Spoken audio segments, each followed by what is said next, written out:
G'day guys, welcome to my YouTube channel, Billy Troy Fishing. You can catch me on Instagram at the same handle, Billy Troy Fishing, and also on Facebook as well under the same handle, Billy Troy Fishing ×3. So welcome to another episode. What we're going to talk about today is fishing land-based and why some people suck at it and why I used to suck at it. So land-based fishing is one of those different types of fishing where you need to really maximize your chances. Because in land-based, you can only fish so much area and you haven't got access to other points that a boat may do, or a kayak for that matter. So what we'll talk about is 5 different tips I'll give you in regards to land-based fishing and how you can try and maximize your fishing time and maximize the fun that you're having on the water. So let's buckle in and check out what we come up with. So number 1 tip I'll give is research. So research comes in many different forms and it seems quite obvious. Just working in the tackle industry for 5 or so years, I'm quite surprised with how many people come to a tackle shop completely dumbfounded by the area they're fishing in and ask, what can I catch? Where can I catch it?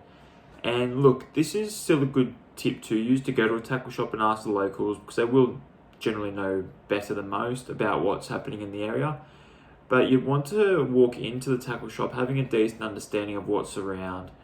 And I guess you have to maximize what you have on the internet. So you've got Google Maps, you've got different fishing forums, you've got YouTube, you've got Instagram, you've got so many different tools you can use at your handling, and you can try and maximize what you're learning around those areas. So let's say, for instance, Google Maps, that's probably one of my most used fishing tools when I go to a new area. Because what you can do with Google Maps is you can basically look at an eagle eye view of the area. So you can spot out where the sandy banks are, you can spot out where a lot of jetties are, you can spot out where different structures are, and typically they will hold more fish. If you're just fishing in an area that has not much going for it, it's just pretty consistent land with some water in front of it, you may not be able to maximize your fishing time and maximize where you are doing your fishing. So that's my number 1, I'll go to Google Maps. Like I said, number 2, you can go to YouTube. So YouTube is great. So I'll be going to certain different areas. Let's say, for example, I'm new to the Ballina region on the north coast of New South Wales. And one of the first things I did before going fishing was write into YouTube, Ballina fishing. And sure enough, pictures and videos come up about jewfish, catching bream. And straight away, I'm already informed about what's around, what I can use. Typically, the people on YouTube will show what they're casting. So it just gives you a running head start. So that's a great way of doing it. Also, like I said, was fishing forums, and people are quite generous in the information that they give. So they might give you information about locations to fish, what times to fish, and again, what's around. Like I said, also Instagram's a great one. So what you can do is type into the hashtags the area that you're in. Let's say if I'm fishing in Queensland, let's say Gold Coast, I'll type in the top bar Gold Coast fishing under the hashtag, and all of these pictures will come up from all these different bloggers. So from there you can start clicking on their profiles and you start running yourself into a rabbit hole of information and research about what's in the area. So it's just trying to maximize the research of the area. And look, that's an invaluable lesson for me, and I'd hope that you try and take that into consideration. And like I said, by all means, go into a local tackle shop and ask them what's biting. But I think it's great if you can maximize the amount that you know, and the more that you have at your discretion, the better. So one important factor that you have to take into consideration when you're fishing from the bank is definitely bite times. So typically, in my experience, and a lot of anglers I read from and learn from, they mention either the low tide, the high tide, or specifically the run-ins or outs of those same tides. And I know that covers quite a bit of ground, but I know if I'm fishing for a certain species, I want to try and maximize my fishing during that time. So let's say, for example, I'll be fishing for bream. And for bream in particular, I like a run-in tide. It's just where I've caught the most fish in my experience and where I feel confident fishing for them. Let's say I'm fishing for jewfish. I'll want to fish that on the dead high or the dead low. And again, for the similar reasons, I've had the most success given those times, and also the people I've seen and people I've read from also have a similar experience fishing on those highs or lows for jewfish. So I'll be saying let's say if you're going for a land-based session and you're going out at, let's say, 6 p.m, I want to know exactly what the tide's doing, what the wind's doing. Is it sunset at that time? Is it still a couple of hours till sunset? And instead of just picking up a rod and just going for a fish, you can maximize your chances. And let's say, for example, you pick up the rods and you're keen to go for a fish, and the tides might not be doing much, or your conditions that you find you catch fish isn't ideal, then you might want to keep those rods in the shed for another day. But in saying that, fishing is one of those sports where it's sometimes the right time, the right place. If you put a bait in front of a fish's head, it might just chew on it. You can see obviously people in the past catching jewfish in the crazy running tides, or you might catch a brim on a dead low. It's not to say that you can't catch fish on these certain different environments. It's just trying to maximize when you're fishing and why you're fishing. So try and use that to your advantage, and try and fish those sort of areas or those certain times that you catch more fish in. So a crucial consideration when you're doing land-based fishing is fishing structure. So structure can mean a lot of different things. When I talk about it, I mean, generally speaking, jetties, pontoons, oyster racks. I try and use those at my discretion. And when I do my Google mapping, I'll basically go, again, eagle eye view, scanning the whole river, and I'll basically just toggle the whole way around and toggle where I can park my car and try and get a cast in.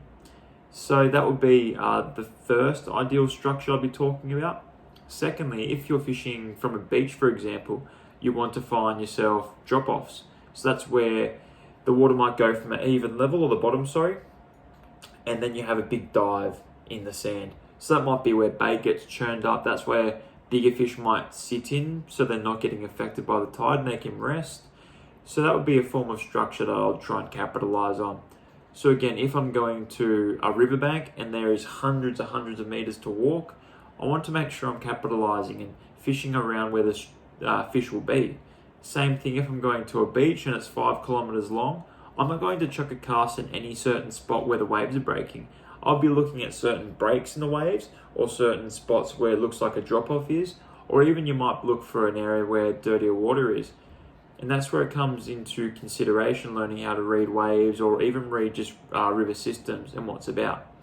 Because look, you could cast your lure 1,000 times just on a flat bottom and there's not much there, and you could be 200 meters away where there's pylons, pontoons and all these things, and little species are brewing, or even bigger fish are sitting beneath them. So I'll be chucking my lure or chucking my bait where the fish are hanging out, not where the fish are just roaming past, dumbfounded just because the area isn't holding much. So that would be a top tip, I'd say, as well. So this tip would apply to all types of fishing, but even more so land-based fishing, again, just because you're trying to capitalize on what you're catching. So let's say, for instance, I see a lot of land-based fishermen that fish for luderick or blackfish. So they'll go to their land-based session, they'll take a bucket of weed, they'll take an old rod, they'll take a net, and they'll sit next to me and catch 20 fish. And what they're doing is they're getting the bait that the fish like, they're getting the equipment that they need, and they have a species in mind. So when they're going to that session, they know they're only targeting luderick, they're only targeting blackfish. So I think that principle can be applied to any type of fishing and anywhere you go, but specifically land-based, because again, you've only got so much area to fish and you've only got certain species you can target from there. So when I go for a land-based session, I'll take a lure box, because I fish mainly lures. I'll take a lure box that I'll be thinking, I want to catch this species. So this afternoon I'm going out on the high tide at sunset and I want to try and catch big flatties and jew. So in my head, I'm already thinking I'm going to take bigger soft plastics, big jig heads, and my brim gear can stay at home. And look, I might not catch a jewfish or a flathead today, but at the same time, I know I'm going to maximize my chances with those lure selections with those fish. And similar to the fellas that do the luderick fishing, they have a species in mind. And look, they may go home empty-handed, but in the back of their head, they're just wanting that one species. You could go for a land-based fish and put on a prawn, and look, you might do really well. But at the same time, you're going to attract a lot of different other species that you might not want to handle. And I know myself, when I'm fishing with a prawn, I get more catfish than I get good other fish like your brim and your flatty. And I hate catfish and eels, so I try and avoid that as much as possible. Another tip that you can apply to all forms of fishing would be fishing the seasons. So again, if you're going for a land-based session, you're not too educated on the area, you might go there and put in a shallow water lure, and you might fish for hours because it's winter time and not catch a fish because the fish might be sitting a bit deeper. In saying that, you might go fishing in the summer and you might be using a really big deep diver and the fish might be sitting higher up in the water column. And again, just because you're unprepared. So if I'm fishing in the summer, I'm thinking in the back of my head, the fish might be sitting a bit higher in the water column, and for the winter, vice versa. And I think if you're just familiarizing yourself with how the seasons work, again, you can maximize your time.